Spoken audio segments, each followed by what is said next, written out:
Hi friends, എല്ലാവർക്കും നമസ്കാരം. ഇന്ന് നമ്മൾ ഇവിടെ ഉണ്ടാക്കാൻ പോകുന്നത് നമ്മുടെ പ്രിയപ്പെട്ട ലാലേട്ടൻ ഉണ്ടാക്കിയ ഒരു സ്പെഷ്യൽ ചിക്കൻ റെസിപ്പിയാണ്.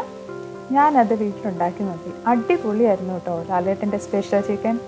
ഇന്ന് നമുക്ക് ആ സ്പെഷ്യൽ ചിക്കൻ എങ്ങനെയാണ് ലാലേട്ടൻ ഉണ്ടാക്കിയതെന്ന് നമുക്കിവിടെ ഒന്ന് ചെയ്ത് നോക്കാം. ആദ്യം നമുക്ക് ഇൻഗ്രീഡിയൻസ് എന്തൊക്കെയാണെന്ന് നോക്കാം. ഞാനിവിടെ ചിക്കൻ്റെ ബ്രസ്റ്റ് പീസ് ഒരു 1/2 കിലോ എടുത്തിട്ടുണ്ട്. ഇനി വേണ്ടത് കുറച്ച് ചെറിയ ഉള്ളിയാണ്, അതുപോലെ 3-4 പച്ചമുളക് വേണം, പിന്നെ കുറച്ച് ഇഞ്ചി, പിന്നെ വേണ്ടത് കുറച്ച് വെളുത്തുള്ളി. ഇനി ഞാനിവിടെ തേങ്ങ ചുട്ടെടുത്തിട്ടുണ്ട്, ഒരു തേങ്ങയുടെ പകുതിയാണ് എടുത്തിട്ടുള്ളത്. പിന്നെ വേണ്ടത് കറിവേപ്പില, കുരുമുളക് പൊടി, പിന്നെ കുറച്ച് ചതച്ച മുളക്, പിന്നെ കുറച്ച് മഞ്ഞൾപ്പൊടി, കടുക്, കുറച്ച് ഗരം മസാല, പെരുംജീരകം, ഈ ആവശ്യത്തിന് ഉപ്പ്. ഇത്രയുമാണ് നമുക്ക് വേണ്ട ഇൻഗ്രീഡിയൻസ്. ഇവിടെ ഞാൻ ഇൻഗ്രീഡിയൻസ് എല്ലാം കൊടുത്തിട്ടുണ്ട്. ഇനി നമുക്ക് ഇതിൽ ഉള്ളി, പച്ചമുളക്, തേങ്ങ, പിന്നെ വെളുത്തുള്ളി, ഇഞ്ചി, കറിവേപ്പില ഇതെല്ലാം ഒന്ന് ചതച്ച് സെപ്പറേറ്റ് ആയിട്ട് തന്നെ ചതച്ചെടുക്കണം. ഞാനിവിടെ എല്ലാം ചതച്ചെടുത്തിട്ടുണ്ട്. ഇനി നമുക്കൊരു പാനിലേക്ക് 1 ടേബിൾ സ്പൂൺ എണ്ണ ഒഴിച്ചു കൊടുക്കാം. അത് എണ്ണ ചൂടായി കഴിയുമ്പോൾ 1 സ്പൂൺ കടുക് ഇട്ട് കൊടുക്കാം. കടുക് പൊട്ടി കഴിയുമ്പോൾ നമ്മൾ ചതച്ച് വെച്ചിരിക്കുന്ന ഉള്ളി ഇട്ട് കൊടുക്കുക. അതിലേക്ക് പച്ചമുളക് ഇട്ട് കൊടുക്കുക. ഞാനിവിടെ 4 എടുത്തിട്ടുണ്ട്, നിങ്ങളുടെ എരിവിനനുസരിച്ച് ഇട്ട് കൊടുക്കുക. പിന്നെ കുറച്ച് ഇഞ്ചി, പിന്നെ വേണ്ടത് ചതച്ച വെളുത്തുള്ളി, ഇനി കറിവേപ്പില. ഇനി ഇതെല്ലാം കൂടി ഇട്ടിട്ട് നമുക്ക് നന്നായിട്ട് വഴറ്റി കൊടുക്കണം. ഇതെല്ലാത്തിൻ്റെയും പച്ചമണം മാറുന്നത് വരെ നന്നായിട്ട് നമുക്ക് വഴറ്റി കൊടുക്കാം. ഇതിലേക്ക് ഇനി ആവശ്യത്തിന് ഉപ്പ് നമുക്ക് ചേർത്ത് കൊടുക്കണം.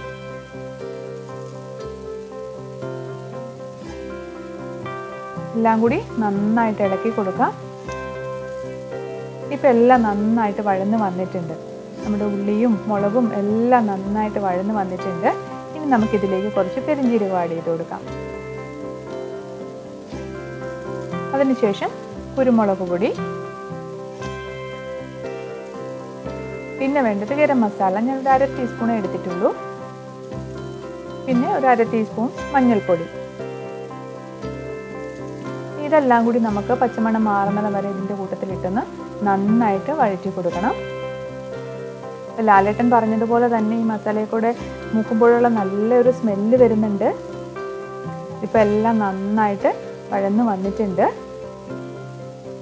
ഇനി നമുക്കിതിലേക്ക് ആഡ് ചെയ്യേണ്ടത് ചതച്ച മുളകാണ്. ഇത് പച്ചമുളക് ഇടുന്നതനുസരിച്ച് നിങ്ങളുടെ എരിവിനനുസരിച്ച് നിങ്ങൾ ഇട്ട് കൊടുക്കുക.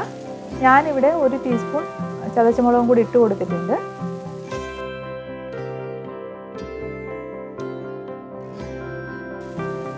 ഇതെല്ലാം കൂടി നന്നായിട്ട് വഴന്ന് വന്നിട്ടുണ്ട്.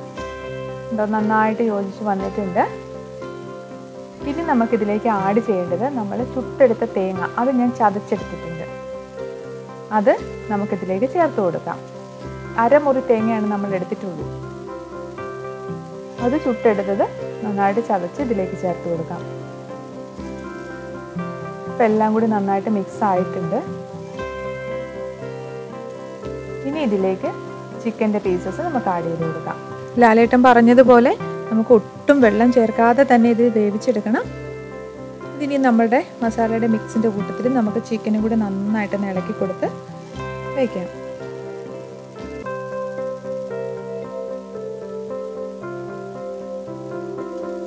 ഇതിപ്പം നന്നായിട്ട് എല്ലാം കൂടി നന്നായിട്ട് മിക്സ് ആക്കി വെച്ചിട്ടുണ്ട്.